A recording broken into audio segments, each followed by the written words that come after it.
بسم الله الرحمن الرحيم إذا جاءك المنافقون قالوا نشهد إنك لرسول الله والله يعلم إنك لرسوله والله يشهد إن المنافقين لكاذبون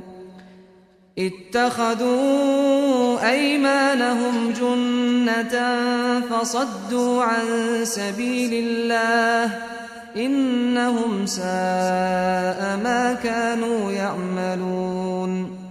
ذلك بأنهم آمنوا ثم كفروا فطبع على قلوبهم فهم لا يفقهون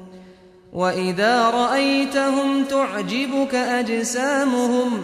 وإن يقولوا تسمع لقولهم كأنهم خشب مسندة يحسبون كل صيحة عليهم هم العدو فاحذرهم قاتلهم الله أنى يؤفكون وإذا قيل لهم تعالوا يستغفر لكم رسول الله لووا رؤوسهم ورأيتهم يصدون وهم مستكبرون سواء عليهم أستغفرت لهم أم لم تستغفر لهم لن يغفر الله لهم إن الله لا يهدي القوم الفاسقين هم الذين يقولون لا تنفقوا على من عند رسول الله حتى ينفضوا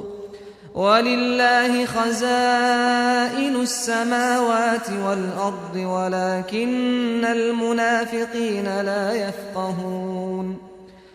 يقولون لئن رجعنا إلى المدينة ليخرجن الأعز منها الأذل ولله العزة ولرسوله وللمؤمنين ولكن المنافقين لا يعلمون يا أيها الذين آمنوا لا تلهكم أموالكم ولا أولادكم عن ذكر الله ومن يفعل ذلك فأولئك هم الخاسرون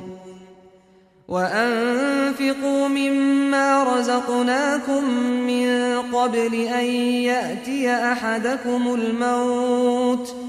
فيقول رب لولا أخرتني إلى أجل قريب فأصدق وأكن من الصالحين